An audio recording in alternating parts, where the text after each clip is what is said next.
¿Se ve, muchachos? Doctor, buenas noches. Sí se escucha, doctor. Buenas noches. Estábamos compartiendo su pantalla. Sí se ve entonces, ya. Nos habíamos quedado en la parte de patología vascular, creo, ¿no? De los vasos sanguíneos, ahí está. Sí, sí. Como les dije, para estudiar la patología renal nosotros vamos a dividir el riñón en 4 compartimentos, ¿no? Es una manera académica para poder entender su patología. Ya, dijimos que primero eran los glomérulos, ¿no? De ahí teníamos el intersticio, que va junto con los túbulos, ¿no? Y teníamos los vasos sanguíneos también, ¿no? Entonces, en esta parte vamos a hablar de la enfermedad de los vasos sanguíneos del riñón. Ya, hay algunas enfermedades que vamos a tocar las más comunes, hay otras que son mucho más raras, ¿no? Entonces, dentro de las comunes tenemos la nefroesclerosis benigna, ¿ya? ¿A qué se refiere, no? Ustedes, más o menos cuando ven la nomenclatura de las enfermedades, ven que están formadas por varias, o por 2 palabras, ¿no? A veces hasta 3, ¿no? Entonces acá habla de nefro, 1, y la segunda es esclerosis, ¿no? Entonces, ¿qué significa esclerosis? ¿Saben qué significa? ¿No tienen una idea? Lo veíamos también en la arteriosclerosis, ¿se acuerdan? ¿No? Entonces, la esclerosis es una formación de fibrosis. ¿Perdón? Sí, dime. Doc, ¿es la disminución del calibre?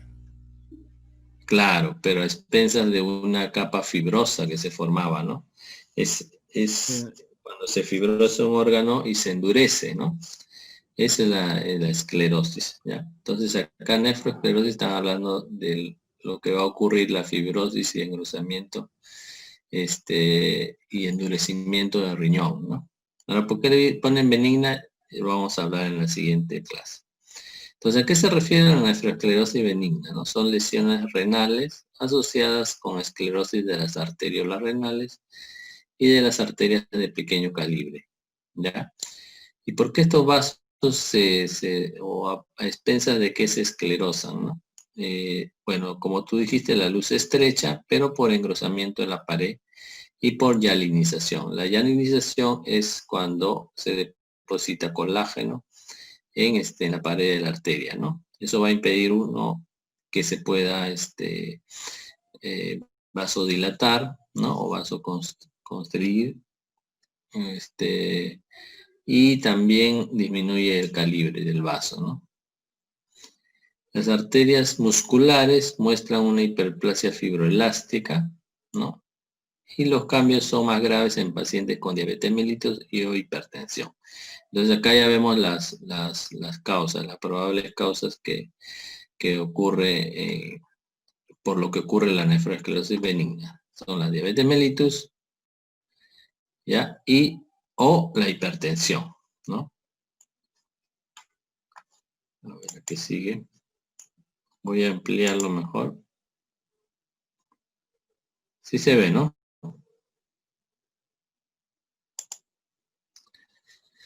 Las lesiones vasculares van a causar atrofia isquémica de las nefronas y los riñones son pequeños y presentan superficie granular. ¿Por qué? Porque obviamente mientras disminuye el calibre va a llegarle menor sangre a las estructuras renales, entonces se van a atrofiar, ¿no? Y rara vez causa insuficiencia renal esta condición.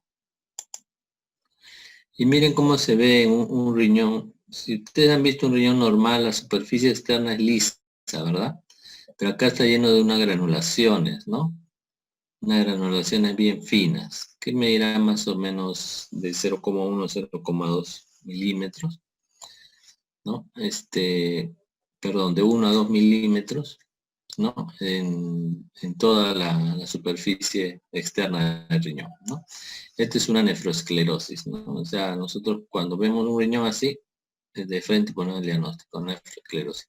Ahora, ¿cuál es la causa? De repente ha sido diabético el paciente o hipertenso, ¿no? O ambas. ¿Ya? Y miren histológicamente cómo se ve la arteriola. Miren, esta es una arteriola. Esta es la pequeña luz que le ha quedado. Hay una célula endotelial, ¿no? Y miren todo esto rosadito. Es la hialinización, ¿no? Se ha depositado el colágeno y su pared se ha engrosado y la luz se ha disminuido. Acá también está, ¿no? Este tiene un poquito más de luz. Este es un túbulo, ¿ya? Y este es el intersticio. Ya, entonces los vasos se ven así, ¿no? Esta es una hialinización de arteriolas de pequeño calibre, ¿no? Ya, esa es la parte benigna. Ahora hay otra nefroesclerosis que le llaman maligna o acelerada y es causada por una hipertensión maligna, ¿no? Entonces, cuando nosotros decimos que una hipertensión es maligna, cuando es una hipertensión que se instaura rápidamente y se acelera bastante rápido también. ¿Ya? Hay un fondo de una hipertensión esencial benigna, ¿ya? O sea, la hipertensión normal que tenemos, pero de fondo, ¿no? Una enfermedad renal crónica o esclerodermia, ¿no? Recuerden, la esclerodermia era una enfermedad de tejido conjuntivo donde había depósito de colágeno en muchos órganos, ¿no? Y eso hacía que se endurezca y se esclerose, ¿no? Los órganos, ¿no? Le dicen esclerodermia porque en la piel, por ejemplo, cuando estos pacientes, su piel no es elástica como la de ustedes, ¿no? Pueden agarrarla ahorita y estirarla, ¿no? Ellos no pueden hacer eso, ¿no? Porque por la cantidad de colágeno que se ha depositado en la dermis, ¿no? Ya es una enfermedad del tejido conjuntivo dentro de ese grupo, ¿no? Ya, entonces, estos pacientes o también pacientes con enfermedad renal crónica más una hipertensión esencial benigna son los que hacen este tipo de hipertensiones malignas, ¿no? O nefroesclerosis acelerada. En ellos la hipertensión se acelera con bastante rapidez, ¿no? Va de 1 a 5% de los pacientes que tienen la hipertensión, la normal, ¿no? La esencial, ¿no? De todos estos, 1 a 5% hacen una hipertensión maligna. ¿Pero por qué lo hacen? ¿Cuál es la patogenia, no? Hay lesiones con necrosis fibrinoide de las paredes de los vasos causada por una hipertensión grave, trombosis intravascular y arteritis. Ya todo esto va a hacer que se forme las trombosis intravasculares, ¿no? Va a haber isquemia a nivel del riñón, ¿no? O sea, no va a llegar la sangre, ¿no? El tejido se va a morir y se va a estimular el sistema renina-angiotensina, ¿no? Y este sistema, recuerden, era para cuando bajaba mucho la presión, se activaba, ¿no? La idea de este sistema renina-angiotensina era elevar la presión, ¿no? Mantener la presión en niveles normales, ¿ya? Pero acá ya hay hipertensión, pero como no llega sangre suficiente por la trombosis o por los vasos que están con luz muy pequeña, el riñón lo traduce, este sistema lo traduce como que está llegando poca sangre y hay hipotensión, ¿no? Entonces se va a estimular. Y este estímulo va a hacer que a la presión que ya estaba elevada lo va a elevar mucho más, ¿no? Entonces se va a ver acá un círculo vicioso. Morfología. Entonces, ¿qué vamos a ver en estos pacientes? Necrosis fibrinoide de arteriolas, arteriolopatía hiperplásica, ¿no? Se ve las capas de la arteria, dicen en piel de cebolla, ¿no? Si ustedes han visto la cebolla, ¿no? Tiene como unas capas concéntricas, ¿no? Igualito se ve acá. De repente hay una fotito luego. Glomerulitis necrotizante, o sea, hay una necrosis de los glomérulos también, ¿no? Hay una microangiopatía trombótica glomerular. Recuerda que los glomérulos son capilares, ¿no? Entonces adentro llevan sangre y ahí también se puede formar pequeños trombos, ¿no?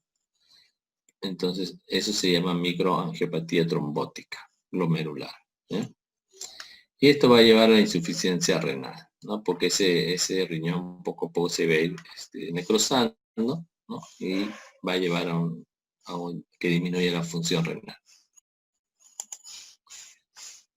Y miren acá lo que les digo, ¿no? Por ejemplo, esta es la arteriola aferente que está llegando al glomérulo, ¿no?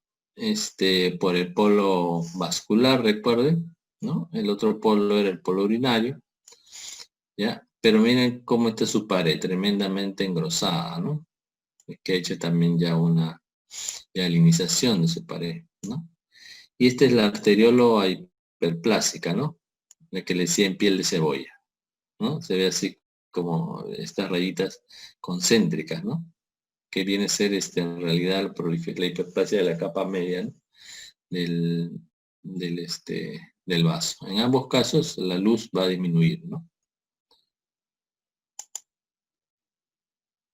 Pasamos ahora a la parte de uropatía obstructiva. Acá ya salimos un poco de lo que es el riñón y vamos a ir al sistema pielocalicial, ¿no? Y al uréter, ¿no? ¿Qué patologías puede haber acá, no? Es todo aquello que se produce por una obstrucción, como dice el nombre acá, ¿no? Que puede estar a varios niveles, ¿no? Puede estar en los cálices, puede estar en la pelvis, puede estar en el uréter, ¿no? Y acá hay un término llamado la hidronefrosis, no sé si lo han escuchado ustedes, ¿no? Hidroagua, nefrosis viene de riñón, ¿no? O sea, etimológicamente sería que el riñón se llena de agua. Y eso es en parte algo cierto porque, bueno, sería de orina, ¿no? Más que de agua. Porque acá hay una dilatación de cálices y pelvis renal, pero por una obstrucción progresiva del flujo de salida de la orina, ¿no? Recuerden que cuando los túbulos colectores, como su nombre lo dice, colectan todo lo filtrado por los glomérulos y que pasa a través de los túbulos y que sufre ahí sus modificaciones, ¿no? Llega ya a los túbulos colectores que terminan en la puntita de la pirámide, ¿se acuerdan? Que se llamaba papila, ¿no? Entonces ahí sale todo lo filtrado hacia el cáliz menor, ¿no? Los cálices menor se juntan y forman el cáliz mayor, que se juntan con otros cálices mayores y forman la pelvis renal, que son cavidades todas, ¿no? La pelvis renal llega hacia el uréter, ¿no? Y ahí se continúa hasta que llega a la vejiga, ¿verdad? Entonces, a cualquier nivel de esto puede haber una obstrucción, ¿no? Entonces, cuando hay una obstrucción, no sale la orina, ¿no? No sale y entonces, como se va a seguir formando orina, todo se va a llenar el riñón de orina, ¿no? Principalmente a nivel de los cálices de la pelvis renal. Acá tenemos, miren, ¿no? Este riñón, estos que están acá chiquititos son los cálices menores, se juntan, forman los cálices mayores y toda esta parte dilatada en la pelvis renal que después se hace más pequeña y se continúa con el uréter, ¿no? Entonces el uréter por la parte posterior de la vejiga llega y ahí tiene su agujero, no tanto de los dos uréteres, ¿no? Porque son pares, ¿no? Entonces, ¿cuáles son las causas, no? Y acá podemos verlo. En la pelvis puede haber cálculos, sí puede haber, aunque debería ser un cálculo bien grande, ¿no? Para que ocupe, porque es una porción bien dilatada, ¿no? Tumores, también puede haber tumores, ¿no? O una estrechez uteropélvica, ¿no? O sea, una estenosis, ¿no? Que puede ser de repente por una infección antigua, ¿no? Que ha hecho un tejido de reparación y se ha quedado obstruido, ¿no? O estenosado, mejor dicho. En el casi el recorrido del uréter puede haber cálculos también, tumores, ¿no? Clots, ahorita no me acuerdo, si lo buscan ahí en inglés, clots, me dicen, ¿ya? Acá habla de tumores papilares, ¿no? Que crecen hacia adentro, o inflamaciones también, ¿ya? En la parte del uréter ya distal, ¿no? O extrínseco, lo han puesto acá, puede ser también obstruido por el embarazo, y eso es importante, ¿no? Por las mujeres, a cada rato van a orinar, ¿no? Que ellos se obstruye no solamente el parte del uréter, también la vejiga, ¿no? Se hace más pequeña porque va creciendo el útero. Entonces va a llenarse cada vez más rápido, ¿no? Por eso cada rato va a orinar. Por tumores también, ¿no? Y por fibrosis retroperitoneal también. Doctor, Ya, Sclerosis papilae es papilas desprendidas. ya. Y clox, Clots. este de acá. Coágulos. Ah, ahí está, coágulos, ¿no? Entonces puede haber también coágulos por de repente alguna hemorragia en el riñón, ¿no? Ya, muy bien. Ahora ya acá, llega acá, la vejiga, y en la vejiga también puede haber obstrucciones, ¿no? Puede haber cálculos, puede haber por tumores, ¿no? O también causas funcionales, que es la vejiga neurogénica, ¿no? Que es la que vemos la vejiga en la diabetes, ¿no? Es un tipo de, es como si la vejiga no funcionara, ¿no? O sea, sea como una bolsa nada más estática, ¿no? Porque normalmente nuestra vejiga, cuando se va llenando orina, las fibras nerviosas, ven cuando se va dilatando ya y son los que inician el reflejo miccional, ¿no? Y tú vas a orinar, ¿no? Pero en este caso, en los diabéticos, como hay un daño a nivel de los nervios, ¿no?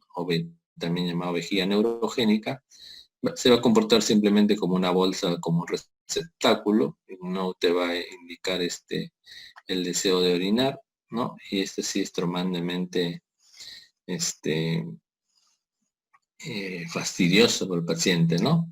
Ellos se van a tener su globo vesical como si tuvieran una obstrucción, ¿no? Pero realmente no hay ninguna obstrucción, sino es más que todo funcional, ¿no? Más abajo en la salida de la vejiga tenemos, por ejemplo, hiperplasia de la próstata en los varones, ¿no? O carcinoma o prostatitis, ¿no? También puede causar acá una obstrucción. Y si seguimos bajando, ya estamos en la uretra, ¿no? Puede haber estenosis, ¿no? Estenosis o tumores, ¿no? Que son ya más raros. Entonces, todas esas son las causas de neuropatía obstructiva. Entonces, ¿qué causa? Pueden causar, dependiendo del grado, hidronefrosis, ¿no? Y miren cómo se ve, es una hidronefrosis. Miren tremendamente cómo está dilatada la pelvis, ¿no? ¿Ven? Mira, desde acá hasta por acá. Y también los cálices también se dilatan, ¿no? Y el parénquima renal se hace más delgado, ¿no? Por una hidronefrosis. Entonces la hidronefrosis, no sé si ustedes este, se han aguantado la orina mucho tiempo, ¿no? Empieza a doler los riñones, ¿no? No sé si han hecho eso. Los riñones te empieza a doler la cintura, ¿no? Porque los riñones se llenan pues de agua, de orina, ¿no? Siguen produciendo, filtrando y produciendo orina, ¿no? Entonces cuando se empieza a dilatar, acá hay una fascia, ¿no? Que lo recubre y esa es la que duele, ¿no? Y entonces tienes que ir a orinar. Y cuando orinas ya te calma, ¿no?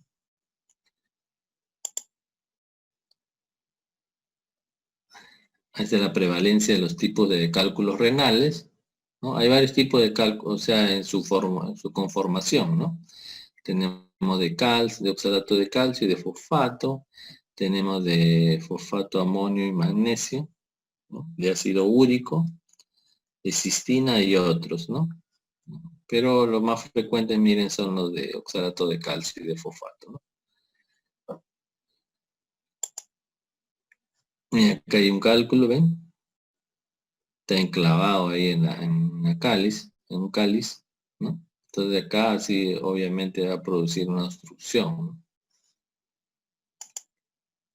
Pasamos a la parte de tumores, ¿ya? Entonces los tumores o neoplasias se dividen en benignos y malignos, acá también lo vamos a dividir en benignos y malignos, ¿ya? Dentro de los benignos, en el riñón tenemos adenomas papilares renales, ¿no? Angiomiolipoma, oncocitoma, ¿ya? Todos son lesiones o tumores benignos, ¿no? no tienen capacidad de infiltración, pero sí comprimen, ¿no? Mientras van creciendo, ¿no? ¿Ya? ¿Qué les puedo decir de estos? No son tan raros, perdón, no son tan frecuentes, o sea, sí son relativamente raros. Por ahí habré visto por un adenoma papilar renal en toda mi experiencia como patólogo y un cositoma, ¿no? Angiomiolipoma casi nunca he visto a menos no de riñón, ¿no? Y los malignos sí se ve, son más frecuentes, ¿no? Y en la cabeza está el carcinoma de células renales, ¿ya? Que hay varios tipos también, ¿no? ¿Y cómo se presenta esto en los pacientes, no? En realidad, la gran mayoría son silenciosos, crecen en forma silenciosa, hasta que te producen hematuria, ¿no? O dolor, que es por lo cual el paciente va a consulta, pero en esos casos ya es porque ya están avanzados, ¿no? Entonces la hematuria, el dolor en flanco o una masa palpable, ¿no? Es la característica clínica más frecuente de los tumores renales malignos, ¿no? Del carcinoma celular renal. ¿Ya? Se origina en la corteza, dice, ¿no? En el epitelio del túbulo contorneado proximal. ¿Ya? Es importante cuando les pregunte qué célula da origen al carcinoma celular renales, son las células del epitelio del túbulo contorneado proximal, ¿no? Ahora, hay varios subtipos, ¿no? Pero de las células claras, que es este de acá, es la gran mayoría, 70-80%, ¿no? Y tiene otros tipos son los papilares, el cromófobos, sarcomatoide, carcinoma de túbulos colectores, carcinoma medular y otros, ¿no? Pero son una incidencia bien bajita. Multicentricidad, ¿qué quiere decir? O sea, si crecen varios focos, no solamente una masa, sino varias masas, en el 25%. Multifocalidad y bilateralidad, o sea, si está en ambos riñones, 4%, ¿no? Y eso se asocia con un síndrome llamado el von Hippel-Lindau, ¿no? Que es un tipo hay un montón de síndromes que o también los llamados neoplasias endocrinas múltiples o también otros síndromes que se asocian varios tipos de tumores de diferentes órganos, ¿no? Les recomiendo que busquen y lean el síndrome de von Hippel-Lindau, ¿ya? De repente viene por ahí una preguntita. Tumor asincrónico en 2%, que quiere decir que te da en 2 tiempos diferentes, ¿no? De repente en un riñón te dio en el 2010, en el 2020 te da en el otro riñón, ¿no? Pero es bajo la frecuencia, ¿no? Y aumenta en los riñones poliquísticos o que está en diálisis, ¿no? El aumento de la frecuencia de estos tumores. ¿Cuál es el pronóstico de estos pacientes? ¿No? Si está confinado dentro de la cápsula, o sea, no se ha salido del riñón, ¿no? La sobrevida o la supervivencia a los 5 años es del 63 al 65%, ¿no? O sea, pasa 5 años y esos pacientes, el 63 al 65% todavía están vivos, ¿no? Pero si es estadio avanzado, donde el tumor ya se salió del riñón y empezó a invadir órganos vecinos o ha hecho metástasis a distancia, la supervivencia en los 5 años es de 14%. Ya mira cómo baja, ¿no? Tremendamente baja, ¿no? Ya, si hay una invasión vascular, también es un criterio para ver el pronóstico, que puede haber invadido la vena renal o la cava o la cápsula. Ya, ocurre 45% de los casos, dice, implica un mal pronóstico, ¿no? Este es un mal pronóstico. Entonces, quemada venas o la cápsula renal. Si hay extensión metastásica, ¿no? ¿Cuáles son los sitios principales donde hace metástasis del cáncer de células renales? Al pulmón, 75%, al hígado 40%, hueso 40%, tejido blando 34% y en la pleura 31%. ¿Ya? Hay, por ejemplo, acá están hablando de carcinoma papilar esporádico.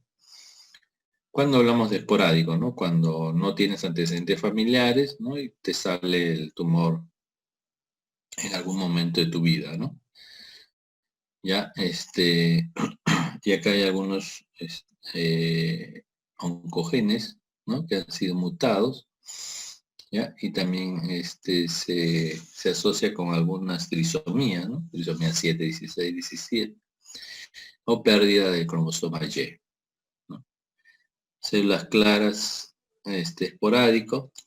También hay traslocaciones, ¿no? En las células tumorales, estoy hablando, pérdida de cromosoma 3, etcétera, ¿no? Después hay carcinoma de células claras hereditario también, ¿no?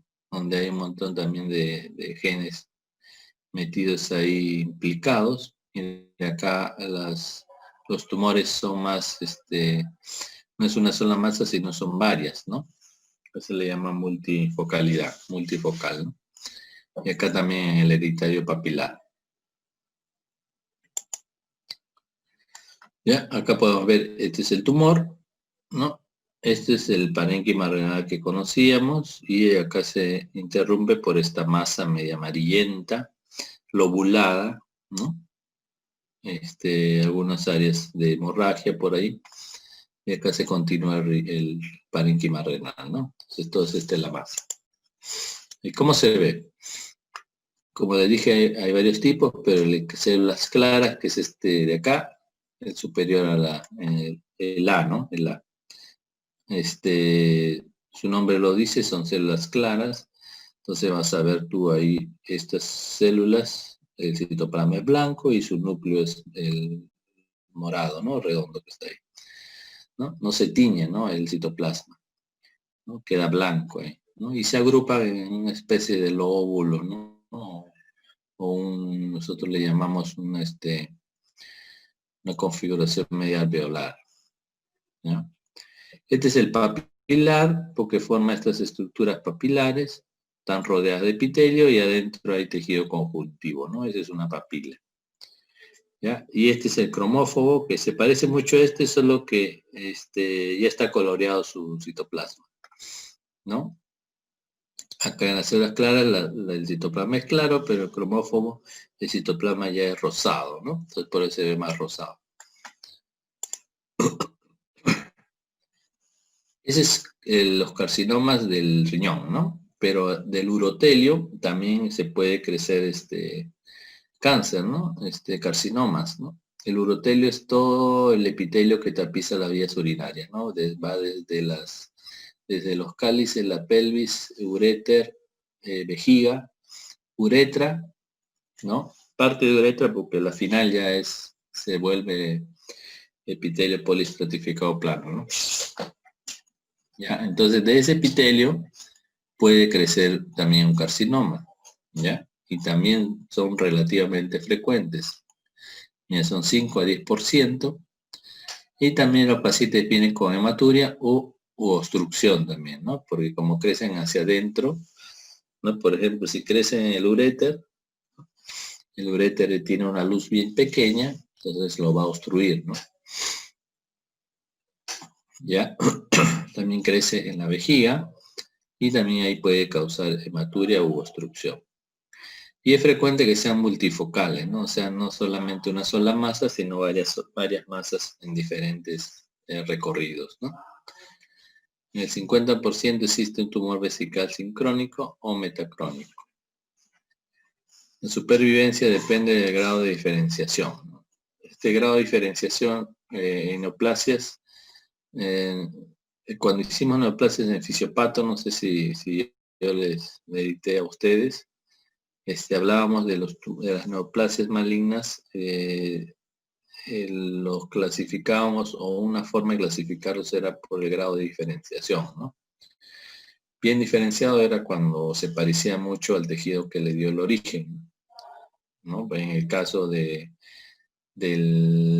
carcinoma de células renales sería el tejido que le dio origen, es el túbulo, la célula del túbulo contorneado proximal, ¿no? Entonces, si se parece mucho a ella, es bien diferenciado, ¿no? Si se parece más o menos, moderadamente diferenciado, y si no se parece nada, es pobremente diferenciado, ¿no? Entonces, eso tiene relación con la agresividad del tumor, ¿no? Si son pobremente diferenciados, son mucho más agresivos, ¿no? Entonces, al 70% sobreviven a los 5 años si el tumor es diferenciado, ¿no? Y los indiferenciados o poco diferenciados solamente sobreviven el 10%, ¿no? Porque son mucho más agresivos. Y acá vemos esta masa, en esta masa, acá han abierto, este es el riñón, han abierto la pelvis renal, ¿no? Esta es la mucosa de la pelvis renal.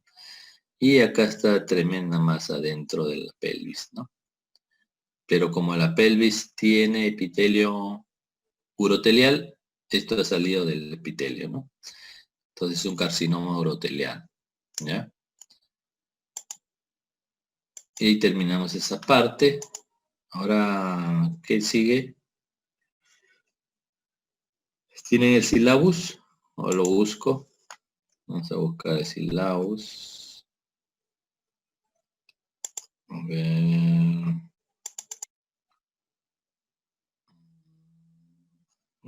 Acá está el riñón, patología tumoral. Entonces sí, tienes razón.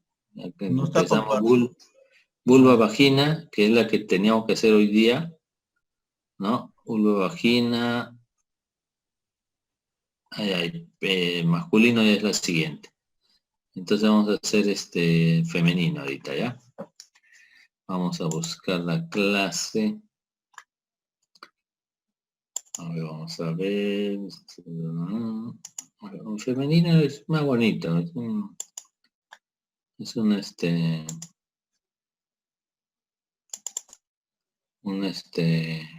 capítulo bien bacán. Genital femenina, ahí está. ¿Están viendo mi pantalla o tengo que volver a compartirla? No se ve su pantalla, doctor. Tendrá que compartir. Sí, tiene que compartir. Ya voy a compartirla, ¿eh? A ver cómo es esto. Compartir pantalla. Ahí está. Compartir. Ahora. Ahora sí, ya está compartido, Ya, doctor. listo. Son 152 y nos queda 40 minutos. Yo tengo que hacer 3 por minuto, ¿no? Hasta más, hasta 4 por minuto. Ya. Entonces vamos a hablar de la patología del aparato genital femenino. Vamos a ampliarlo esto. Ahí está. Ahí está. Este ya conocen ustedes, ¿no? Es anatomía. Esto también lo conocen. Fisiología también lo conocen. Han hecho fisiología, seguro. ¿Conmigo lo hicieron o con otro profesor? Ya, entonces, bueno, la mujer pasa por unas diferentes etapas, ¿no? Cuando es niña, nace y es niña durante su niñez, más o menos hasta antes de llegar a la pubertad, como que sus órganos genitales femeninos, tanto externos como internos, están en reposo, digamos, ¿no? Todavía no están bajo el influjo de ningún tipo de hormona, ¿no? De repente cuando nacen, pueden haber pasado la hormona de la mamá a las niñitas, ¿no? Y algunas niñas hacen incluso un sangradito por la vagina como si fuera una menstruación, dicen, ¿no? Eso es por las hormonas maternas, ¿no? Pero de ahí hasta antes de la pubertad están en reposo, ¿no? Ya cuando llegan a la pubertad empieza una serie de mecanismos hormonales, ¿no? Bastante complejos, que hacen que ya la mujer entre a lo que son sus ciclos sexuales, ¿no? O menstruales también. Que más o menos son ciclos de 28 días en promedio, ¿no? Pero algunos pueden durar un poco más y otros un poco menos, ¿no? ¿Ya? Y durante esos ciclos la mujer pues entra está bajo el influjo hormonal y hay una serie de cambios que hay en ese ciclo, ¿no? ¿Ya? Hay cambios de tipo físicos y también cambios de tipo psíquicos, ¿no? Y aquí interviene en ese compleja mecanismo hormonal un eje llamado el eje hipotálamo hipoficiario ovárico, ¿no? ¿Ya? Recuerden que el hipotálamo es un órgano que es nervioso también, ¿no? Es nervioso y también es endocrino, ¿no? Forma hormonas, pero también responde a estímulos nerviosos, ¿no? Entonces, él es el que da digamos, el play de honor, ¿no? Para que inicien los ciclos menstruales, ¿no? Enviándole hormonas a la hipófisis y la hipófisis responde enviándole hormonas al ovario, ¿no? Y el ovario también responde formando sus hormonas, que son los estrógenos y la progesterona, ¿no?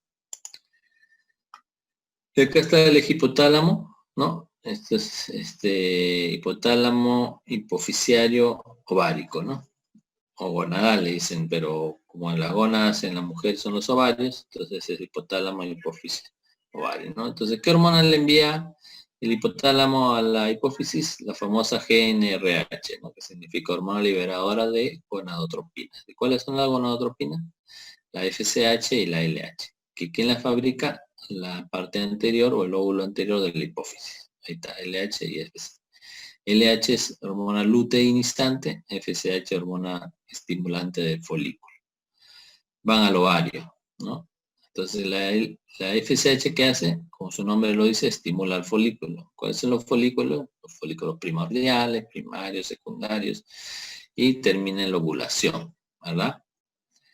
¿Ya? Y la LH estimula al cuerpo lúteo a formar las hormonas del ovario, son los estrógenos y la progesterona. Principalmente progesterona, ¿no? Porque los estrógenos también lo forma el cuerpo lúteo, pero también lo forman las células foliculares que están en los folículos ováricos, que están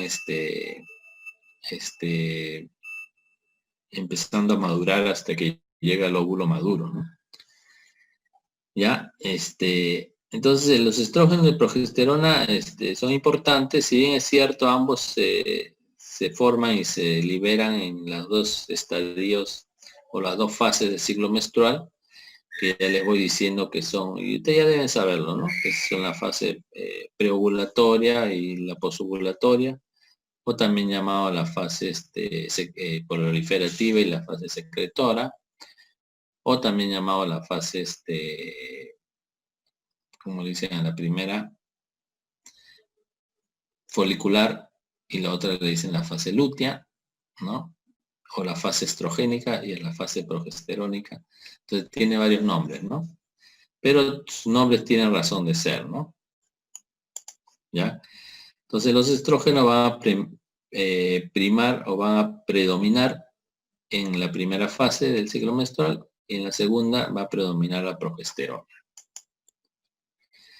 Y este es todo lo que pasa en el ciclo menstrual, ¿no? Tenemos un ciclo desde el día 1 hasta el día 28, más o menos en el 14 es la ovulación, ¿ya? Entonces acá está, miren, en el ovario que está pasando, en la primera fase del día 1 al 14, se están formando los folículos ováricos, hasta llegar al folículo maduro que va a expulsar el ovocito, ¿no? Maduro para la fecundación, eso se llama ovulación, ¿ya?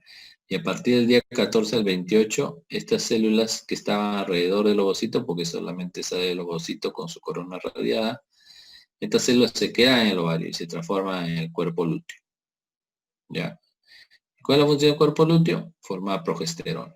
¿Para qué? Para preparar al endometrio ante una probable implantación si es que este ovocito sea fecundado. ¿Ya? La temperatura corporal también miren cómo varía en la primera fase, que es del 1 a 14, que es la fase proliferativa o folicular también llamada, ¿no? La temperatura está entre 36 y 37 y de ahí se levanta hasta la 30. Y ahora sí. Entonces le decía que, mira, la temperatura también se modifica, ¿no? En la segunda fase está un poco más elevada, ¿no? La segregación de las hormonas hipoficiales también está en la primera fase, la, la hormona luteinizante está baja y un poquito más arriba está la hormona folículo estimulante, pero ambos tienen un pico justo en la ovulación, ¿no? De ahí van bajando, ¿no? Las hormonas también del estradiol, que es el estrógeno, ¿no? Aumenta en la primera fase, de ahí está un poco constante en la segunda, y la progesterona, miren, que está bien bajita en la primera, y de ahí en la segunda crece notablemente, ¿no? La idea es preparar al endometrio para una probable implantación, ¿no? Entonces, en el endometrio, ¿qué pasa, no? Acá en el día 1 se supone que es el día de la menstruación, ¿no?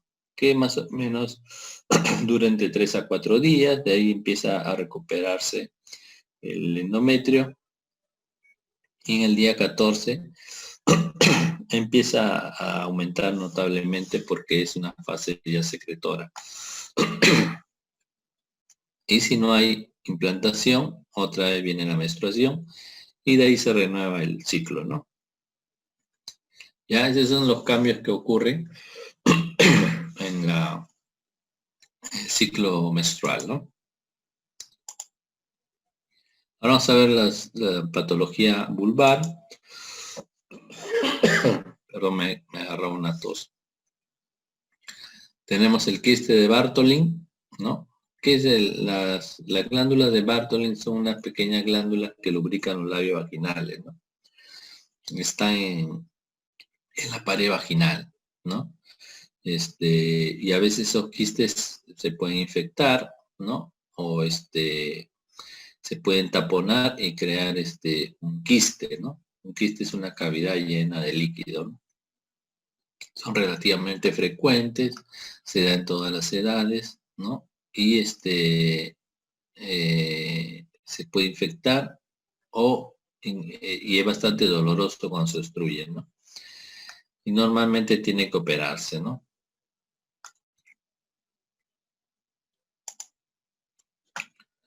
Hay trastornos epiteliales no neoplásicos, ¿no? Como por ejemplo lesiones inflamatorias de la vulva, engrosamiento de la mucosa, ¿no? Que algunos le llaman la leucoplasia, ¿no? Y puede crecer también como forma de placas que producen molestias y picor o prurito, ¿no? Entonces hay varios términos para definir esto, ¿no? Algunos le llaman craurosis vulvar, otros le llaman leucoplasia, vulvitis atrófica, etc. Y hay dos categorías que debemos conocer, que es el líquen escleroso, que es una lesión que también se da en la piel, ¿no? Pues como la vulva es piel, entonces también puede darle, ¿no? ¿Ya? Acá se conoce como una vulvitis atrófica crónica. Hay atrofia, fibrosis y cicatrización, ¿no? ¿Ya? Histológicamente hay atrofia porque se adelgaza la epidermis, hay degeneración hidropíca de las células basales, la dermis se sustituye por tejido fibroso, colágeno denso, y hay un infiltrado linfocítico monoclonal a modo de banda. Y acá está, ¿no? Miren la epidermis delgada, y miren toda esta zona rosada, es el depósito de colágeno, ¿no? Estroma esclerótico, dicen, ¿no? Recuerden, esclerosis es fibrosis, ¿no? O endurecimiento, ¿no? Y un poco de inflamación en la dermis. ¿Ya? El líquen escleroso no es una lesión precancerosa, cancerosa, ¿no?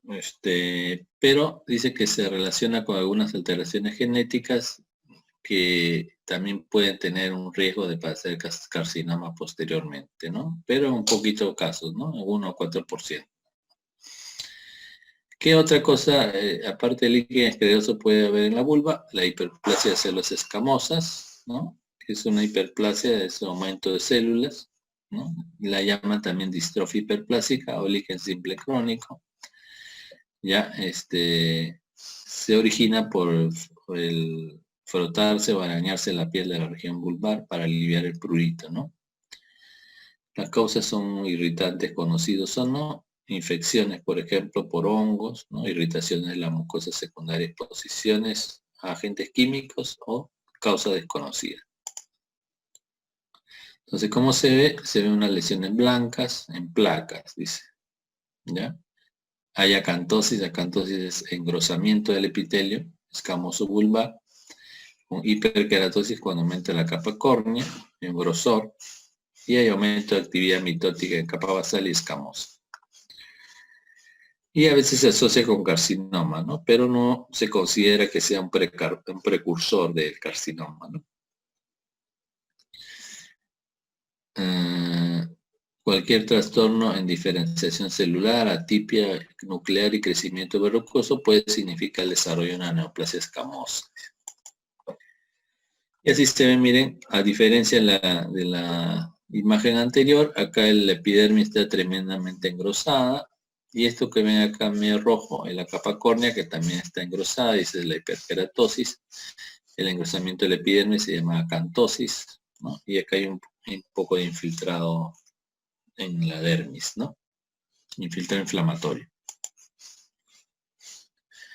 ¿Qué otras cosas podemos ver en la vulva? Lesiones exofíticas benignas, como el famoso condiloma acuminado, que son las famosas verrugas venéreas, ¿no? Son las que crecen producto de la infección por el virus del papiloma humano, ¿ya? Es por transmisión vía sexual y tiene el aspecto verrucoso, ¿no? Es como una verruga, ¿no? Pueden ser solitarios, pero en la mayoría de casos son múltiples y a veces confluyen, ¿no? Cuando confluyen es cuando le llamamos acuminado, ¿no? Que son como cuando haces un altar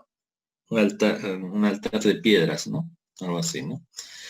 Puede afectar a la región genital, perineal, incluso alcanzando vagina, cuello del útero, pero esto último en menor frecuencia.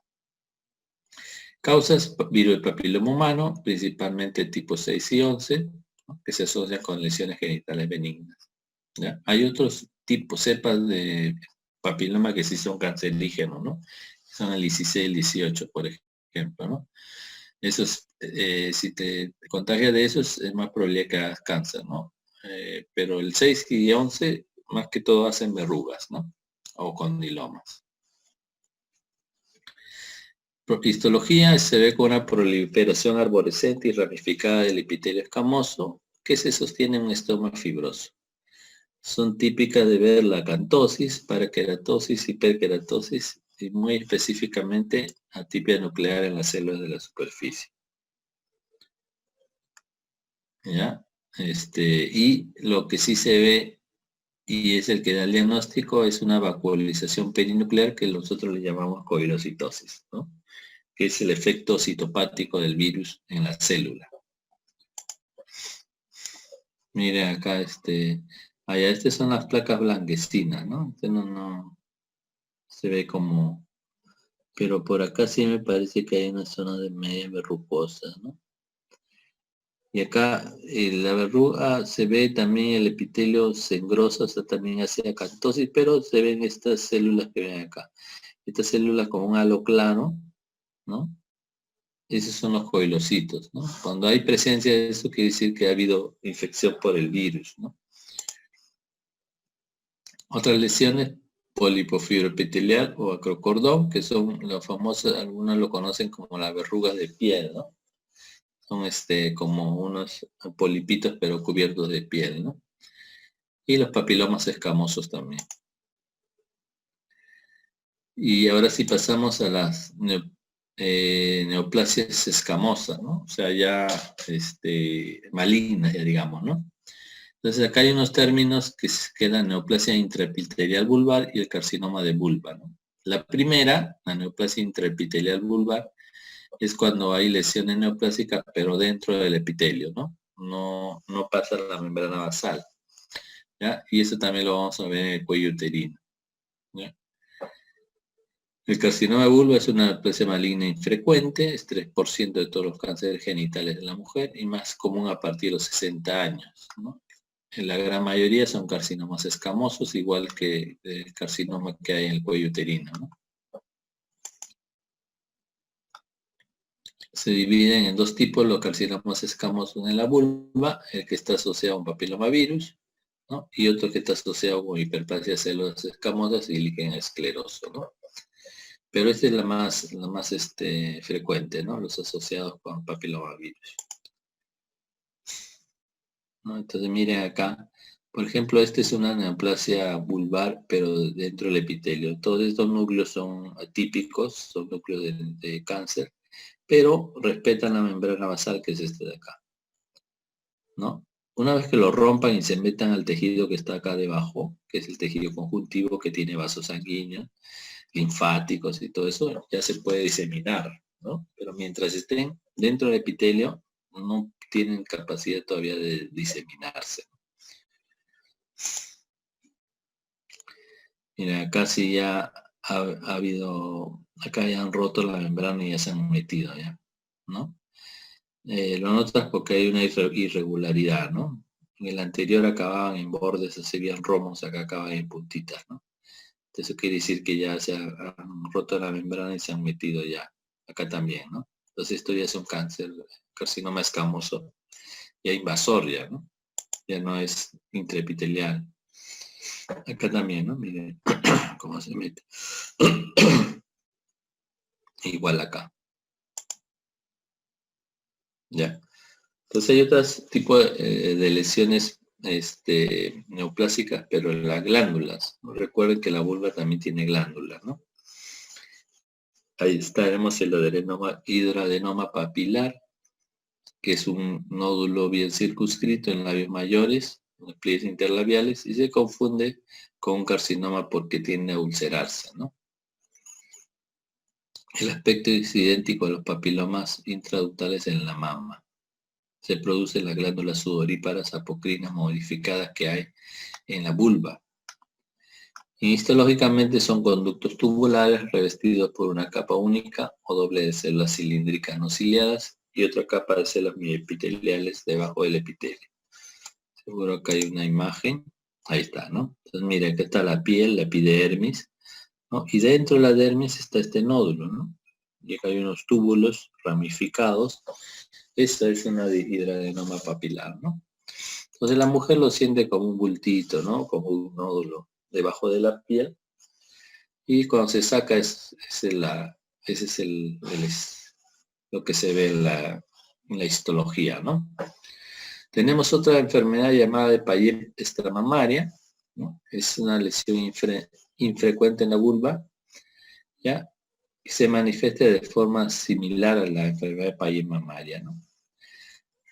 Se considera una neoplasia vulvar cuya manifestación es la aparición de un área pruriginosa y roja con costras nítidamente delimitada a modo de mapa, que suele darse por lo general en los labios mayores, ¿no? Entonces, ¿qué pasa en la enfermedad de Payet, no? Hay una neoplasia que infiltra el epitelio y se va a extenderse a través del epitelio, ¿no? Y eso macroscópicamente se ve como una área roja, ¿no? Media costrosa, ¿no? De un aspecto parece como si fuera una úlcera neoplásica, ¿no? Entonces hay unas grandes células tumorales que se disponen aisladamente o en pequeños grupos en el interior de la epidermis, ¿no? Ya, mejor vamos a ver una imagen, ahí está, ¿no? Miren, este es el epitelio, ¿ya? Y esas células que ven acá grandes son las células de carcinoma, ¿no? Que se han extendido por todo la epidermis, ¿no? Entonces, esto ya es una neoplasia maligna, una enfermedad de Paget mamaria, ¿ya? Y usualmente está relacionado con un carcinoma. ¿Qué más puede haber en la vulva? Melanoma maligno. Como es piel, la piel, recuerden, también hay melanoma, ¿no? Entonces, acá también puede haber melanoma, pero no es tan frecuente, ¿no? Menos del 5%. La incidencia es 60 a 70 años, ¿ya? Y la histología y morfología es igual al melanoma de otras regiones, ¿no? Pero sí, recuerden, el melanoma es una neoplasia muy agresiva, ¿ya? La mortalidad de los 5 años es del 68%.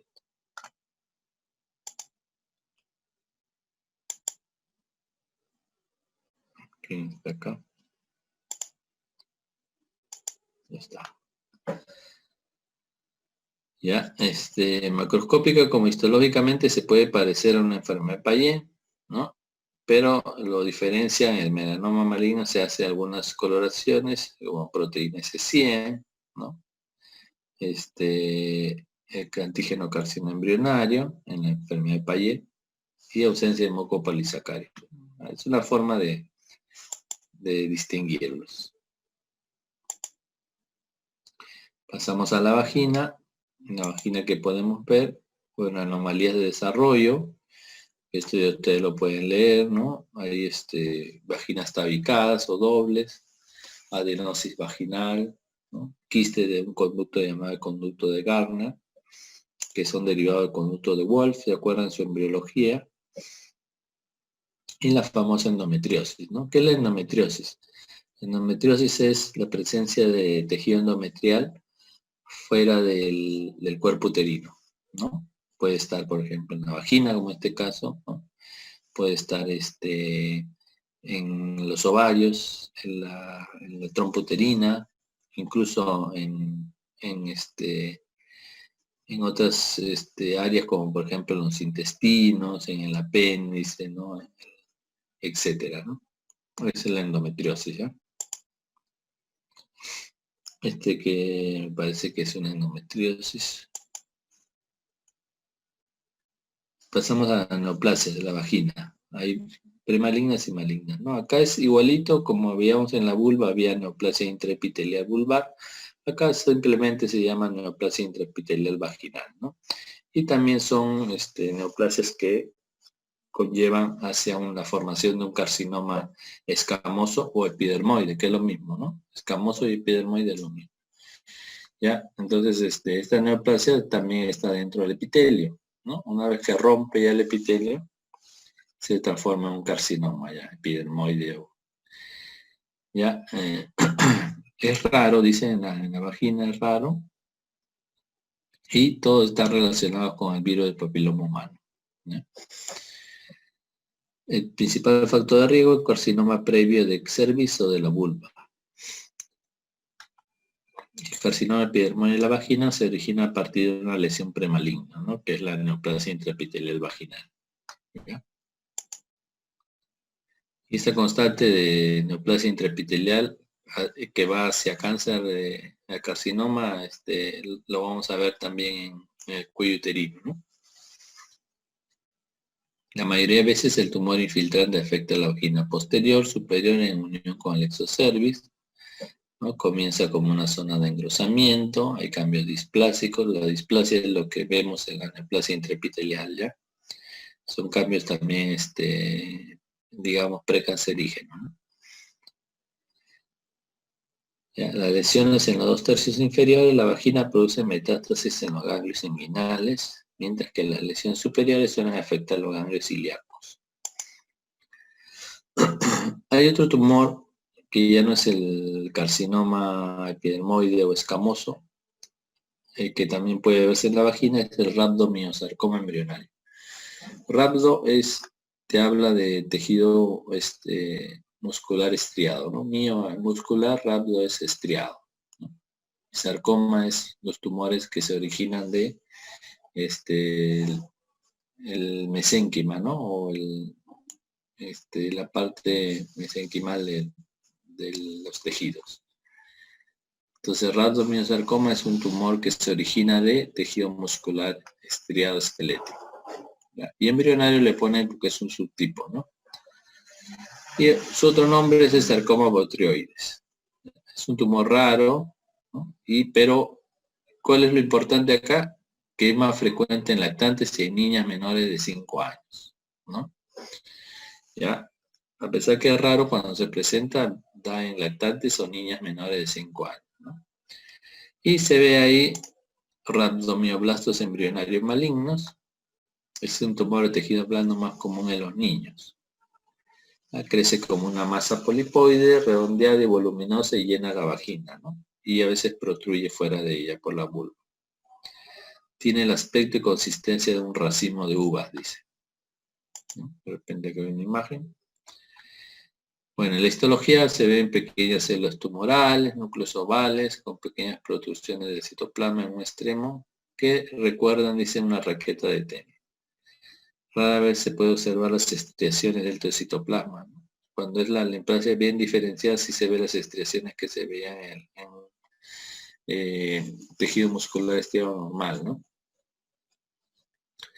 Las células se agrupan en la llamada capa cambial, pero en las regiones más profundas están situadas dentro de un estroma fibromyxomatoso, que parece edematoso, y puede contener células inflamatorias. Miren acá, este es el tumor, acá está saliendo de la vagina por a través de la vulva, ¿no? Estos son los labios, ¿no? Así se ven medio como racimitos, ¿no? Como vesículas. Es un tumor bastante maligno, ¿no? Produce invasión localmente, causa esa invasión rápidamente, ¿no? Penetra la cavidad peritoneal, ¿no? O también puede obstruir el tracto urinario. Puede llevar a problemas para iniciar la micción o tener deposiciones o control deficiente de la orina. ¿Ya? El signo más común es una masa que puede o no ser dolorosa. Clínica, hemorragia, secreción vaginal o una masa vaginal. Pasamos al cuello uterino. En el cuello uterino, ¿qué vamos a ver? Inflamaciones, ¿no? Que pueden ser, por ejemplo, inflamaciones, infecciones de transmisión sexual, ¿no? Clamidia, gonorrea, virus del herpes, ¿no? El herpes genital, el papiloma humano formando verrugas, si es que no son cepas cancerígenas, y la famosa parásito Trichomona vaginalis. ¿Ya? También puede las inflamaciones asociarse con DIU insertado, ¿no? Dispositivo de sustentación para el útero, diafragma, ¿no? O alergia a algún espermicida o a látex de los preservativos, ¿no? O también una exposición a productos químicos. La cervicitis es la inflamación del cuello uterino, es frecuente, afecta a más de la mitad de las mujeres en algún momento de su vida adulta, ¿no? Los factores de riesgo son comportamiento sexual de alto riesgo, ¿no? Antecedentes de enfermedad de transmisión sexual, múltiples parejas sexuales, mantenimiento de relaciones sexuales a temprana edad, pareja o parejas sexuales que se hayan involucrado en comportamientos sexuales de alto riesgo, ¿no? O que hayan tenido una enfermedad de transmisión sexual, o microorganismos como estafilococos, estreptococos, ¿no? También pueden ser causa de vaginitis, de cervicitis, ¿no? Pueden ser las cervicitis asintomáticas o pueden tener síntomas. ¿Cuáles son los síntomas? Dolor vaginal, sangrado vaginal, ¿no? Después de las relaciones sexuales, por ejemplo, ¿no? Posmenopáusico o intermenstrual también. Flujo vaginal inusual, ¿no? Relaciones sexuales dolorosas, presión o pesadez pélvica. Cuando se hace una exploración física, el examen pélvico puede mostrar secreción o enrojecimiento del cuello uterino o inflamación de paredes vaginales. ¿Qué más podemos ver en el cuello uterino? Los famosos pólipos endocervicales son bastante frecuentes. Son tumores inflamatorios que son inocuos, o sea, no conllevan, no son malignos ni conllevan a ningún riesgo de que hagan algún tipo de cáncer. ¿Ya? Se da el 2 al 5% de mujeres adultas. ¿Ya? Puede haber manchado, sangrado vaginal en estos pacientes y la mayoría de los pólipos se originan del canal endocervical.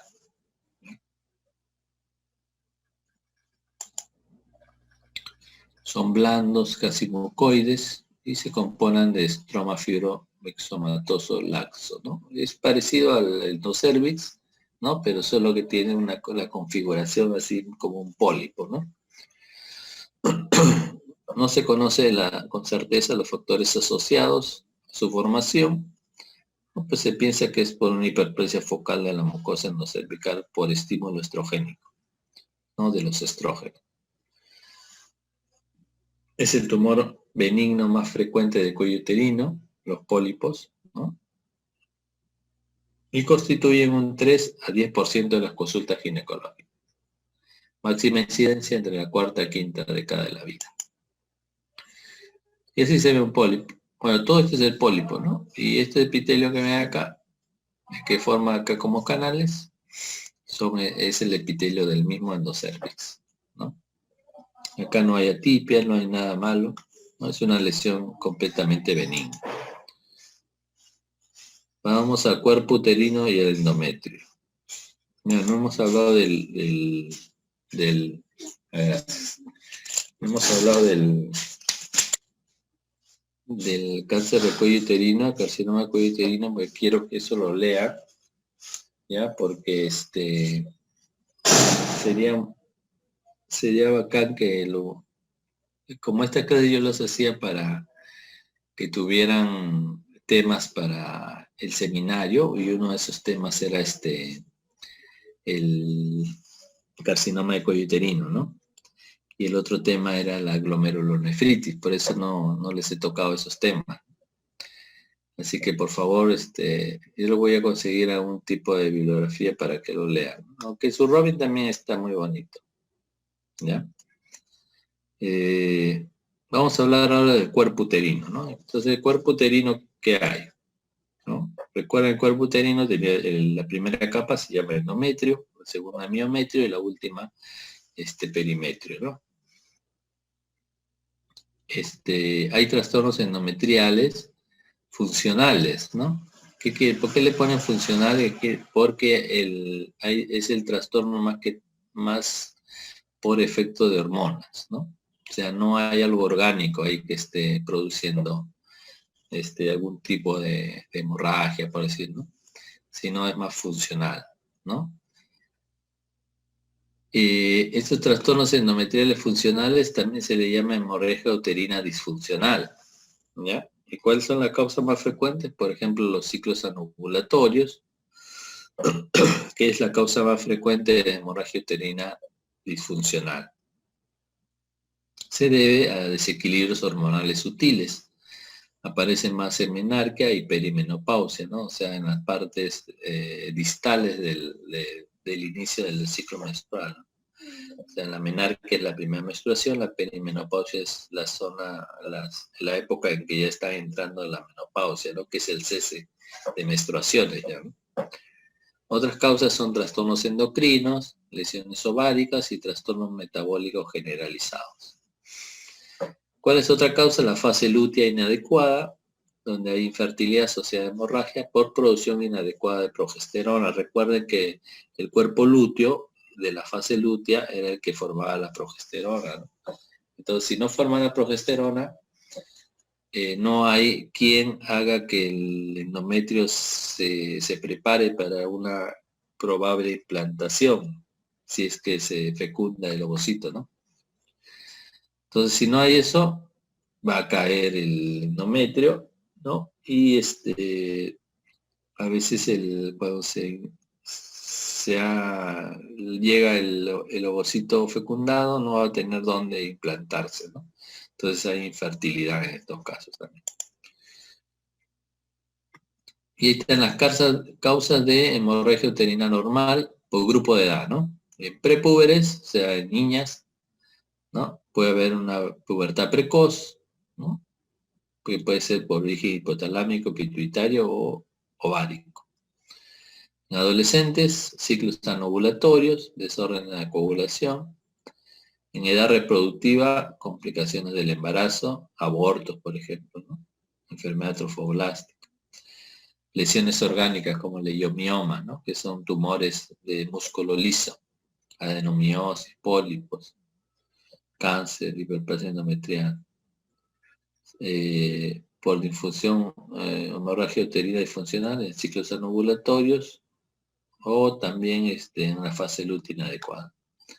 En perimenopausia, ciclos anovulatorios también y lesiones a caída del vientre en las lesiones orgánicas, carcinoma, hiperplasia, pólipos. En posmenopáusicas, endometrio atrófico y también ya las lesiones orgánicas que comprometen los cánceres, ¿no? Todas estas son causas de hemorragia uterina anormal.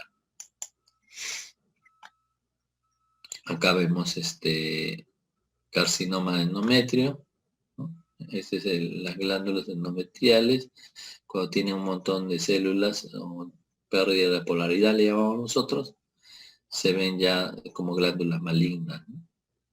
Esta es una atrofia, por ejemplo, ¿no? Miren, apenas hay 2 glandulitas, ¿no? El resto es puro estroma, y acá se ve así bien adelgazado, ¿no? ¿Ya? Y este es un pólipo cervical, pues. Miren cómo sale. Acá lo han abierto ya el útero, ¿no? Pero está anclado acá, casi en la parte final del endocervix, y sale como un polipito, ¿no? Trastornos inflamatorios del endometrio se llaman endometritis, pueden ser agudas o crónicas, ¿no? Y las agudas principalmente son infecciosas, ¿no? Entonces tenemos por bacterias, ¿no? Por ejemplo, uno de los más frecuentes son ureoplasma, ¿no? Gardnerella vaginalis, bacteroides, clostridium, streptococos, estafilococos, Escherichia coli, clamidia, Klebsiella, Proteus, Pseudomonas, etcétera, ¿no? Y la mayoría se debe a retención de productos del embarazo después del aborto. También puede haber ahí endometritis. Y puede estar asociada a infecciones postpartos también por procedimientos médicos, ¿no? Que impliquen penetración del útero a través del cervix, presencia de una cervicitis, o vaginitis predisponente al desarrollo de una infección, ¿no? Por ejemplo, estas endometritis por procedimientos médicos se ve en mujeres, por ejemplo, que salen gestando y no quieren al hijo, ¿no? Entonces se van a abortar a gente que dice que son médicos, ¿no? Y que meten y ahí hacen procedimientos dentro del útero, pero sin estar preparados, sin la mínima preparación, ni siquiera hay una sala para operar, ¿no? Simplemente lo hacen en el medio ambiente, ¿no? O ahí acondicionan una camilla, ¿no? Entonces esos pacientes se infectan, ¿no? Se infectan y hacen endometritis. Y en la histología ven un denso infiltrado inflamatorio, ¿no? Como es aguda, van a predominar los neutrófilos, ¿no?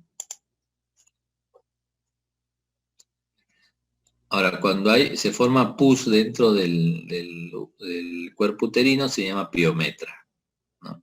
Que puedes ver cuando la inflamación, la infección es bastante severa, ¿no? Entonces la paciente tiene un retortijo suprapúbico, aumento de sensibilidad uterina, dolor abdominal bajo, fiebre, sensibilidad a la palpación uterina, acompañado de sangrado vaginal, con flujo maloliente, malestar general, etcétera, ¿no? Y la otra parte es la endometritis crónica, ¿no? Entonces también son frecuentes por bacterias, como estreptococo, estafilococo, E. coli, ureoplasma, micoplasma, clamidia. También acá entran los hongos, parásitos o virus, ¿ya? Y puede producir estas situaciones, ¿no? La endometritis crónica puede producir una enfermedad inflamatoria pélvica crónica, puede producir tejido gestacional retenido tras parto o aborto, a veces se deja parte de placenta de repente, ¿no? O de restos fetales, y eso puede hacer una endometritis crónica. Los famosos dispositivos intrauterinos también te pueden condicionar a que hagas una endometritis crónica. Y la TBC, ¿no? También puede haber TBC a nivel del endometrio. La clínica es silente, a diferencia de la endometritis aguda, ¿no? Porque en la crónica, como lleva más tiempo, hay un poco más de adaptación a esa condición, ¿no? A veces su hallazgo es casual, ¿no? Por una biopsia de endometrio por otros motivos, ¿no? De repente le haces para ver la fecha, a veces, ¿no? De su ciclo uterino, ¿no? Y sale ahí una bastante inflamación, ¿no? Crónica. El diagnóstico es anatomopatológico en las biopsias endometriales, ¿no? Endometriosis y adenomiosis, ¿no? Como les dije, la endometriosis es la presencia de tejido endometrial fuera del útero, ¿no? Casi siempre glándulas endometriales y estroma, ¿no? Por ejemplo, como les dije, puede estar en el ovario, en la vagina, puede estar en las trompas uterinas, o en lugares más distantes, ¿no? Acá habla de lugares. Lo más frecuente es ovario, ligamentos uterinos, tabique recto vaginal, fondo de saco, peritoneo pélvico, intestinos, apéndice, mucosa del cuello uterino, vagina, trompa de falopio, cicatrices de la parotomía también, ¿no? Esto se ve, por ejemplo, en las cesareadas, ¿no? Cuando las abren, ¿no? Sacan el producto. A veces se implanta endometrio en la pared, ¿no? En la pared abdominal. Entonces, cuando cierra, la cicatriz empieza a se pone un poco media roja, ¿no? Incluso puede sangrar, ¿no? Se engrosa, ¿no? Y a veces haces una biopsia de eso y ves una endometriosis ahí. Es causa frecuente de infertilidad, dismenorrea o dolor pélvico, ¿no? Y sobre todo hay mujeres en edad fértil, ¿no? Entre tercera y cuarta década de la vida. Con poca frecuencia pueden mostrar características similares a tumores malignos como metástasis e invasión, ¿no? Cada mes las hormonas van a estimular esas células endometriales porque también son células endometriales, ¿no? O sea, no solo van a estimular al endometrio que está en el útero, sino al endometrio que está afuera, ¿no? ¿Ya? Y incluso pueden llegar a sangrar, ¿no? Hace un tiempo tenía un caso de una mujer una señorita, tendría sus casi 30 años, que sangraba, tenía epistaxis, ¿no? O sea, que sangraba por la nariz, ¿ya? Y sangraba así como si fuera una menstruación, ¿no? Pero por la nariz, ¿no? Era periódico, cada 30 días, y sangraba como 3, 4 días y de ahí le calmaba, ¿no? Y cuando le hacen el examen, ¿no? Le ven la nariz, ven ahí algunas, como una especie de polipito, lo sacan, ¿no? Y era una endometriosis de la fosa nasal. Miren, hasta dónde puede estar, ¿no? Los endometriosis, ¿no? ¿Cuál es la patogenia? No se sabe a ciencia cierta, pero hay teorías, ¿no? Hay la teoría de la regurgitación, que dice que la menstruación retrógrada a través de la trompa de falopio puede permitir la diseminación del tejido endometrial hacia la cavidad peritoneal, ¿no? O sea, la menstruación en vez de salir hacia abajo, sube hacia las trompas y de las trompas sale y puede llegar a la cavidad peritoneal, ¿no? Y ahí implantarse, ¿no? Esa es una teoría, ¿no? La otra teoría es la metastásica, ¿no? Donde el tejido endometrial se implanta en localizaciones anormales, ¿ya? Y esto explica la diseminación de endometriosis en sitios distantes, ¿no? Como la nariz que le mencioné, ¿no? A través de metástasis hematógenas y linfáticas, ¿no? Entonces usa los vasos sanguíneos para irse y plantarse en sitios lejanos, ¿no? Hay otra teoría metaplásica, ¿no? donde dice que el endometrio surge directamente del epitelio celómico, que es el mesotelio de la pelvis y abdomen, a partir del cual se originan los conductos de Müller y en último término el endometrio mismo durante el desarrollo embrionario, ¿no? Entonces quiere decir que acá ha quedado de repente rezagos embrionarios, y esos rezagos embrionarios que han quedado de repente en el peritoneo o en la pared de los intestinos, se transforma en endometrio, ¿no? Por metaplasia, ¿no? Es otra teoría. Y la última teoría es la de las células madre progenitoras extrauterinas, ¿no? Donde dirían que las células madre de la médula ósea se pueden diferenciar en tejido endometrial, ¿no? Entonces, de estas cuatro, la segunda es la más aceptada, que es la metastásica, ¿no? Que se comportaría el tejido endometrial como si fuera un cáncer, ¿no? O sea, podría viajar a distantes zonas por la sangre, ¿no? Ya, el análisis molecular ha revelado algunas anomalías específicas que distinguen el endometrio normal del endometrio endometriósico, ¿no? Dicen liberación de factores proinflamatorios y otros, ¿no? Como prostaglandina 2, IL-1B, FTN y L6. Mayor producción de estrógenos por el estroma endometriósico, ¿no? Y mutaciones de genes, ¿no? El PTEN y el ARID1A, que se asocian al cáncer de ovario. Entonces, en la morfología es igualito al endometrio que tú ves en la primera capa del cuerpo uterino, pero simplemente lo ves en otra localización, ¿no? ¿Ya? Acá de repente hay algunas, mira, por ejemplo, esto, ¿qué órgano es? Acá lo ves con mayor. Estas glándulas son glándulas del colon, ¿ya? Y acá en su pared hay glándulas endometriales, ¿no? Y esto que está más oscurito es el estroma endometrial. Entonces los dos tienen que estar presentes, ¿no? Tanto las glándulas como el estroma del endometrio. No, acá está, esa es una endometriosis, acá forma como un pólipo. Es una endometriosis colónica, ¿no? En el colon. ¿Ya? Entonces este paciente, por ejemplo, de repente si está en edad fértil, va a estar sangrando cada vez que tiene su menstruación, no solamente por la vagina, sino también por el colon, ¿no? ¿Ya? Esto creo que es un foco de endometriosis, ¿no? Los focos de endometriosis lo vas a ver así como hemorragia, ¿eh? ¿Por qué? Porque sangran, ¿no? Sangran por el influjo de las hormonas. Otro tipo de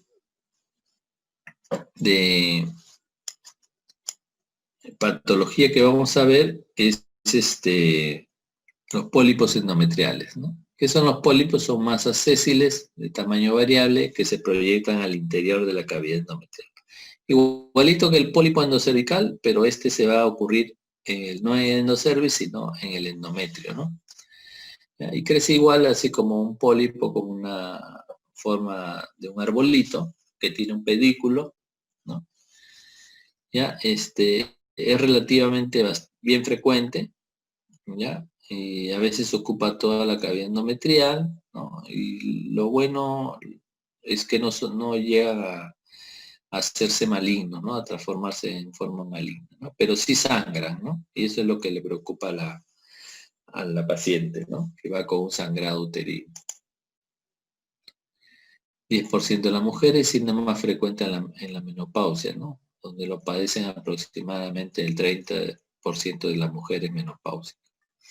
¿Cuáles son los factores de riesgo para hacer pólipos?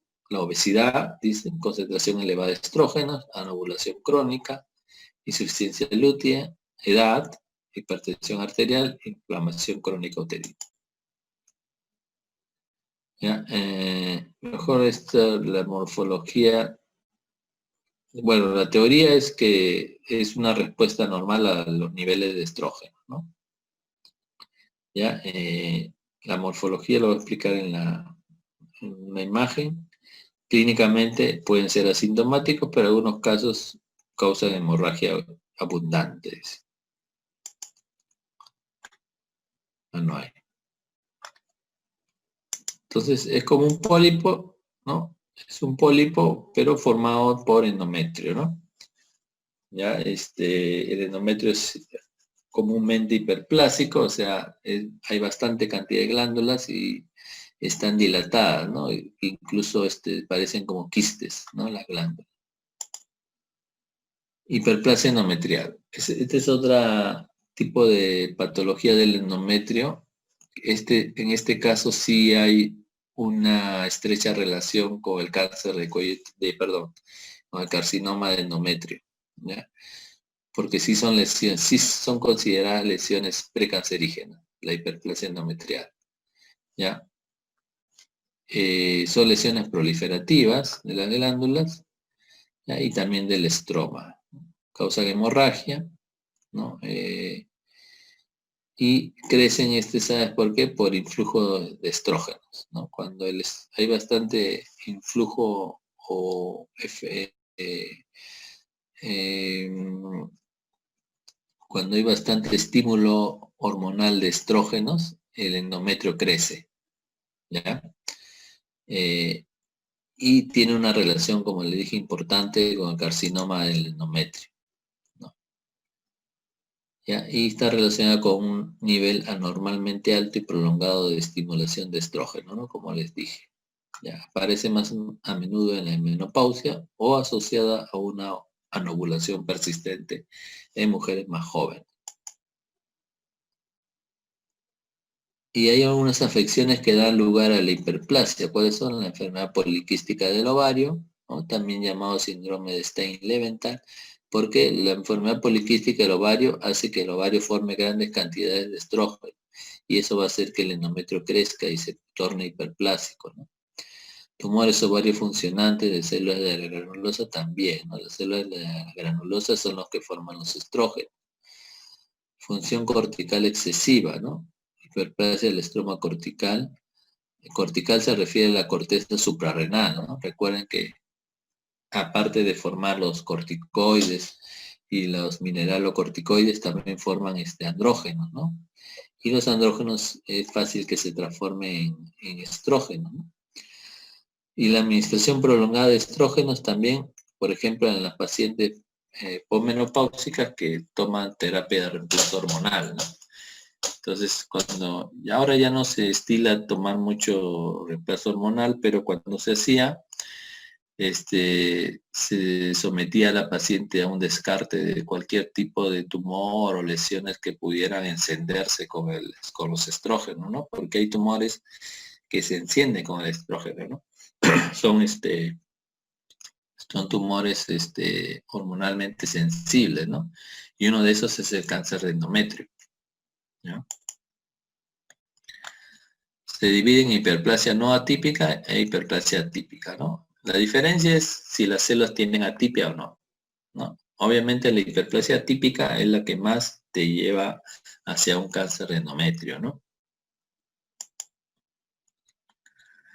Hay mayor agrupamiento de glándulas en la atípica y son más complejas, ¿no? Entonces el cuadro histológico cuando tú lo ves es casi parecido a un cáncer de endometrio, ¿no? Por ejemplo, este de acá, ¿no? Este de acá y este de acá son hiperplasias simples, sin atipia, estos dos, los dos de arriba. Pero este de acá ya hay mayor cantidad de glándulas, están casi más juntas unas con otras, y si uno ve las células, son células neoplásicas, ¿no?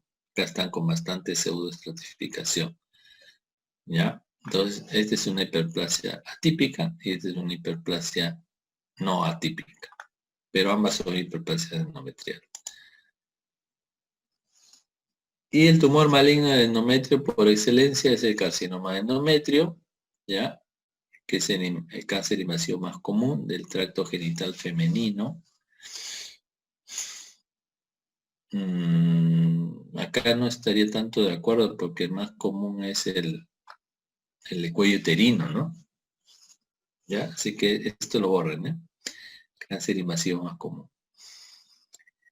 7% de todos los cánceres invasivos en las mujeres, exceptuando el cáncer de piel. suele aparecer en mujeres posmenopáusicas y produce hemorragias anormales, ¿no? Es bien raro que una mujer en edad fértil tenga cáncer de endometrio, ¿no? Es bien raro, ¿no? Más se da cuando ya han acabado sus menstruaciones, ¿no? O sea, está en la menopausia, ¿eh?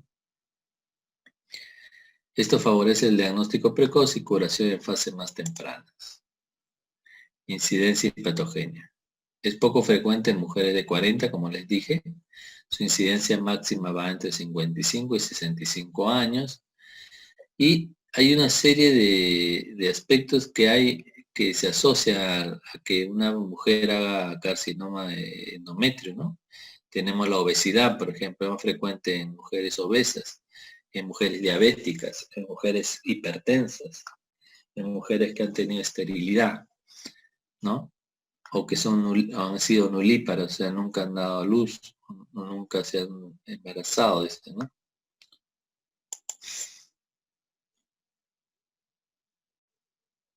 Bueno, hay dos tipos de cáncer. En realidad hay más de dos tipos, ¿no? Histológicos, ¿no? El principal es el endometrioide, ¿no?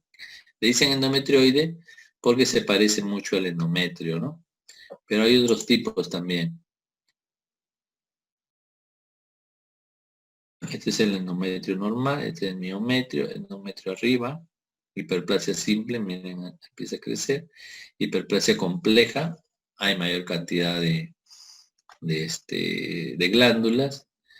Hiperplasia compleja atípica, ya las glándulas empiezan a tener atipia en sus células, y acá ya empieza a invadir, ¿no? Entonces, cuando ha invadido el miometrio, que es este de acá, ya es un carcinoma invasor, ¿no? Y el otro tipo de adenocarcinoma es el seroso o células claras, que es menos frecuente, el otro es más frecuente. Pero en realidad esto no debe ser la gran mayoría, pero en realidad hay otros tipos de cáncer de endometrio también, otros tipos histológicos. Pero no lo vamos a tomar porque son más raros, no lo vamos a tocar porque son más raros. Y así crece el carcinoma seroso.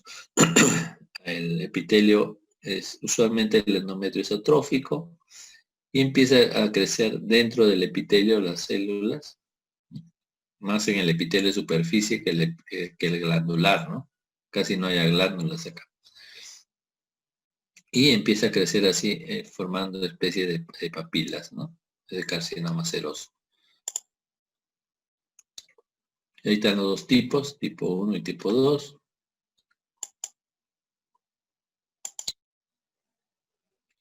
Y esta es la morfología, entonces empezamos a ver grandes cantidades de glándulas, ¿no? De distintas formas y de distintos tamaños, pero la característica es que los núcleos de las glándulas, de las células que forman estas glándulas, tienen características malignas, ¿no? La gran mayoría son adenocarcinomas, o sea, forman glándulas, ¿no? ¿Ya? Los bien diferenciados son los que tienen diferenciación endometrioide, o sea, se parecen mucho al endometrio. 2 a 20% tienen diseminación escamosa, se forman como si fuera un carcinoma epidermoide también. Y así lo vamos a ver, acá han abierto el útero y está todo lleno de esta masa, ¿no? Incluso se ha ido hasta el cuello uterino. Y así se ve las glándulas, ¿no? La diferencia de estas glándulas con lo normal es que lo normal eran unas glándulas ovoides, acá son bien ramificadas, ¿no? Y si las células tienen características malignas, ¿no? Acá igual y acá igual. Entonces es un tejido bastante proliferativo, ¿no? ¿Ya? ¿Qué más? ¿Qué más? Este no es tan importante. Este es el tipo 2 o el seroso, ¿no?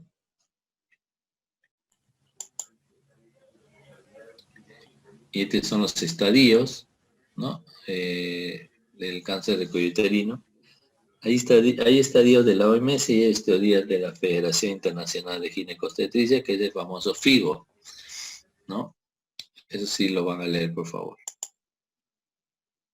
Hay otros tipos de tumores, como tenemos tumores mullerianos mixtos, también llamados carcinosarcoma. ¿Por qué dicen mixto? Porque carcino viene de carcinoma y sarcoma viene de tumores de origen mesenquimal, ¿no? O sea, son dos tejidos distintos, pero pueden estar, coexistir en una sola neoplasia, ¿no? Por eso le llaman carcinosarcoma. ¿Ya? Y tienen componente mesenquimal maligno, ¿no? Ya, vamos a ver estos. Usualmente son bastante agresivos, ¿ya? Y se da en mujeres posmenopáusicas, ¿ya? Se manifiesta con hemorragia, como la gran mayoría de tumores, ¿no? Entonces acá vemos la parte de carcino está por estas glándulas, pero en el estroma hay células neoplásicas también, ¿no? Entonces tiene las dos partes, ¿no? El de sarcoma y de carcino, ¿no? Carcinosarcoma. Y también tenemos tumores del estroma endometrial, o sea, no solo de las glándulas, sino del estroma, ¿no? Tenemos los adenosarcomas, que son grandes masas polipoides, y el estroma de aspecto maligno, con glándulas endometriales benignas, pero de formas anómalas. O sea, las glándulas endometriales en este caso son benignas, ¿no? Lo maligno es el estroma, ¿ya? El estroma.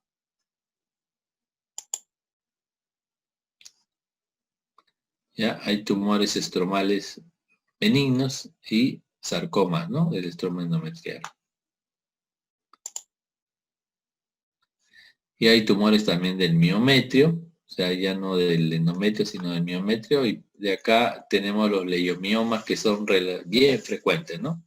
Son los tumores más frecuentes en la mujer, digamos. Son benignos, ¿no? Ya, algunos le llaman fibromas uterinos, ¿no? Pero el término correcto es leiomioma, porque se origina de músculo liso, ¿no? Leio es liso, mio viene de músculo y oma es de tumor, ¿no? Son tumores de músculo liso benignos, ¿no? Los malignos serían leiomiosarcoma, ¿ya? Entonces, estos son bastante frecuentes, 25% de mujeres dice que reproducción activa y más frecuente en raza negra. La causa es desconocida, se piensa en algunas anomalías cromosómicas, ¿no? Pueden ser de gran tamaño, ¿no?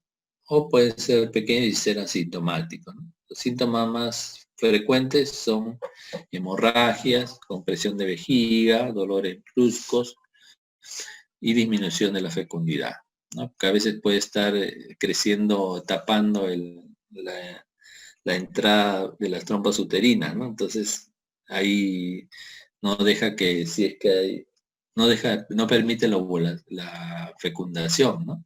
Entonces puede haber disminución de la fecundidad en estos pacientes. El embarazo aumenta la frecuencia de abortos, ¿no? Si es que son demasiado grandes, no van a impedir que pueda crecer un producto ahí, ¿no? La transformación maligna, o sea, que se transforme a algo maligno como el leiomiosarcoma, es raro, ¿no? Se inicia formando pequeños lóbulos que van creciendo lentamente, ¿no? El 95% se encuentra en el útero y solo más raramente en el cuello o en el istmo. Pueden ser intramurales cuando están dentro del miometrio. Si se encuentran debajo de la mucosa, son submucosos. Y debajo del peritoneo visceral es subseroso, le llaman. ¿Ya? Los subserosos y los submucosos se pueden desplazar, dice, al cabo de cierto tiempo hacia la superficie externa del útero, ¿no? O hacia la cavidad en el segundo caso. El aspecto macroscópico varía también con la edad del tumor. Los tumores más recientes se presentan como nódulos de color rosado y los que ya son más viejitos con el tiempo son más blancos, ¿no? Y son una consistencia más dura, ¿no? Y casi siempre son los que vemos, ¿no? Histológicamente está formado por fascículos espirales de células fusiformes de músculo liso, ¿ya? Pero acá no hay atipia, no hay aunque hay varios subtipos, ¿no? El leiomoma celular, el atípico que puede tener atipia, ¿no? Pero lo que va a marcar que es una lesión benigna es el número de mitosis, ¿no? O sea, puede tener algunas células atípicas, como el leiomioma típico, pero lo principal es el número de mitosis, ¿no? Hay leiomioma mixoide, vascular, lipoleiomioma, donde el leiomioma tiene células adiposas, el tubular, el metastásico benigno, ¿no? Y estos son los nódulos que ven acá. Acá pueden ver de intramural, este es submucoso seguro, ¿no? Porque se ha crecido debajo del endometrio, ¿no? Y estos son intramural, y este es el submucoso. Subseroso si estuviera por acá, así como una bolita salida. Y así se ve histológicamente, ¿no? Son tumores bastante frecuentes, ¿no? Y son benignos, eso es lo bueno, ¿no? La contraparte maligna se llama leiomiosarcoma, ¿no? Es decir, menos mal que son poco frecuentes, ¿ya? Y crecen como masas carnosas, voluminosas, estas se infiltran la pared, ¿no? Y sobresalen hacia la luz del útero, ¿no? Y incluso pueden perforar el útero, ¿no? Y acá sí hay diversos grados de atipia y bastante mitosis, ¿no? Y acá dice, la distinción entre el leiomiosarcoma y leiomioma se basa en la combinación del grado de atipia nuclear del índice mitótico y a la necrosis del carácter zonal, ¿no? Más de los tres, lo que más es importante es el índice mitótico, ¿no? O sea, si tiene bastante mitosis, ¿no? Tira más para el leiomiosarcoma, ¿no? Si tiene menos, unas cuantas escasas, para el leiomioma. Pero la supervivencia es alrededor del 40% a los 5 años, ¿no? Y se ve así, miren, las flechas están señalando la mitosis, ¿no? Hay 1, 2, 3 mitosis han contado acá en un solo campo, ¿no? En el leiomioma a veces tienes que ver varios campos para encontrar una sola mitosis, pero acá en uno solo ya encontraste 3. Pasamos al ovario, pero creo que ya en el ovario ahí nos vamos a detener, ¿ya? Y seguimos en la siguiente clase, que ya es muy tarde. Nos hemos quedado en la 100, ¿ya? 99, 100, me hacen acordar en la siguiente clase. ¿Alguna pregunta, duda o queja? Entonces, Doctor, por favor. el rhabdomyosarcoma, buenas noches. ¿También se puede presentar en la edad adulta? Sí, pero menos frecuente. Más frecuente es en niños, en niñas, ¿ya? ¿Otra pregunta? Ok. Profesor, ¿nos podría dar un pequeño avancito de ovario poliquístico? La siguiente semana. Que ahorita estoy con la hora, estoy en el hospital todavía. Voy a llegar muy tarde a mi casa. Gracias. ¿Ya? Así que en la siguiente me hacen acordar. Ya, doctor, la siguiente podemos hacerle las preguntitas también. Claro, sí. Seguro tienen un montón de preguntas sobre este tema. Sí. ¿Ya? Ok, entonces ahí nos quedamos, chicos.